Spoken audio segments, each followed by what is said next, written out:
Hello and welcome. So much of our life is guided by this kind of unconscious script, right? A core story that really shapes our choices and our sense of who we are. So, if we want to live with a true sense of alignment, we first have to become aware of that story. And today, we're going to dive into a really powerful framework to help us do exactly that. So, just think about this for a second. If your life were a story, what role would you be playing? I mean, really. Are you the hero? The wise advisor? Maybe the rebel? This isn't just some abstract thought experiment. It's actually the doorway to greater self-awareness and to that practice of discernment we talk about so often. Okay, so let's get into your life's core story. Understanding this pattern, this narrative we're living in, it's absolutely fundamental. It's really the key to shifting from a life of, reactivity, just being on autopilot, to a life of real purpose and true alignment with our own internal authority. The thing is, we all operate from a core identity, a kind of script that influences everything, our choices, our relationships, our whole sense of self. We're all following this internal script, and a lot of the time we don't even realize it.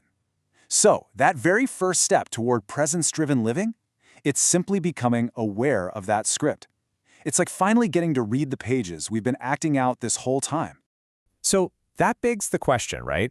How do we even begin to make sense of these scripts we're all living? Well, there's a really powerful framework for this, and it's the concept of archetypes. Now, this whole idea of archetypes, it was actually introduced by the psychologist C.G. Jung. He was an incredibly influential thinker, and he noticed something fascinating, that certain story patterns show up again and again and again across all cultures and throughout history.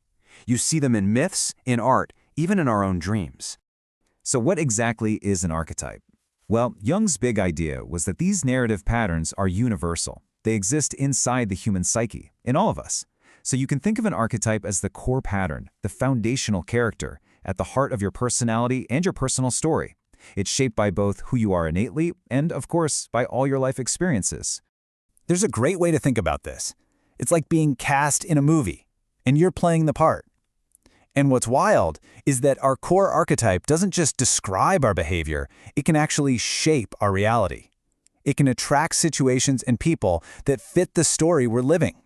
So, for example, someone who's living out the hero pattern might find themselves over and over again drawn into situations that require saving something or someone. All right, so let's get into the specifics, the 12 narrative patterns. Jung really focused on 12 primary archetypes that represent our core human motivations. The best way to think about them is like a map for understanding our own inner landscape. And to make this map a little easier to navigate, we're going to explore these 12 patterns by grouping them. We'll look at them in 3 distinct groups, each one clustered around a core motivation. It just makes it all a bit easier to digest. Okay, so let's start with Group 1, Patterns of Connection and Community. This first group is really driven by one of the most fundamental human needs out there, the need to belong, to connect with others, and to build meaningful relationships. So in this group, you'll find archetypes like the caregiver who's driven to protect and help others. Then there's the good neighbor who is all about seeking a sense of belonging. You have the lover who's focused on intimacy and connection. And finally, the jester who brings joy and lives in the moment. The key thing to see here is that each one of these finds its meaning and purpose through its connection to and service of other people. All right, let's move on to our second group. These are the patterns of freedom and self-discovery. The archetypes in this cluster are all united by this powerful drive for independence, for exploration, and for that big journey of figuring out who they really are. So here, we find patterns like the dreamer, who is always seeking freedom and paradise. There's the explorer, who's on a constant journey of self-discovery. We've got the rebel, who loves to challenge the status quo. And the creator, who is just driven to bring something new and imaginative into the world. You can see how each of these is really on a quest for self-definition, for forging a unique identity. And that brings us to our final group, Group 3, Patterns of Impact and Mastery. These archetypes are all motivated by a desire to make a real impact on the world, to leave a legacy, to master their environment, and to really understand the structure of how things work. In this last group, you'll find the hero, who's all about proving their worth through courageous action. You've got the ruler, who wants to establish control and order. There's the sage, who is on a lifelong pursuit of truth and wisdom. And the visionary, who works to manifest a whole new future. So the core drive, the common thread for all of them, is mastery.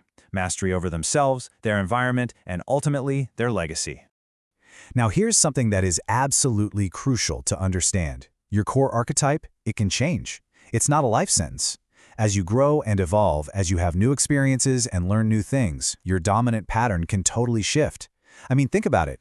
The person you were 10 years ago was probably driven by a very different story than the one you're living today, right? So this brings us to the most important part, moving from pattern to presence. Because the real question is, what do we do with this knowledge? This isn't just about sticking a label on ourselves. The whole point is to use this awareness to move from living in these unconscious patterns to living with conscious presence. And this is such a powerful thing to reflect on. You know, you should consider if you're hanging on to any beliefs from an old archetype that just don't serve you anymore. For example, what if you've evolved from a rebel into a creator? Are you maybe still holding on to that old belief that all systems have to be torn down? Or can you now channel that energy into building something new?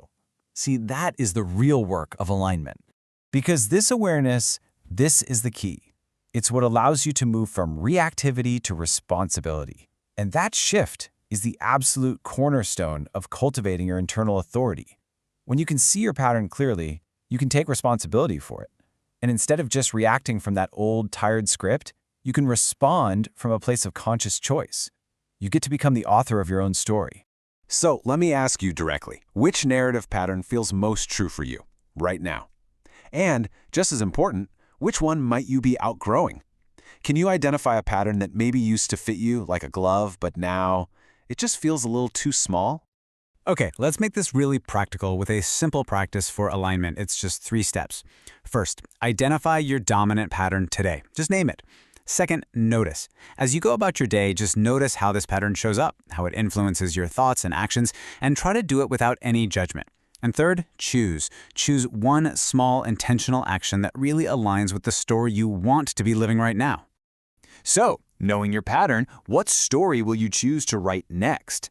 Remember, this whole framework isn't meant to put you in a box. Not at all. It's meant to give you the clarity you need to choose. You are the one holding the pen. The question is, what story are you going to write?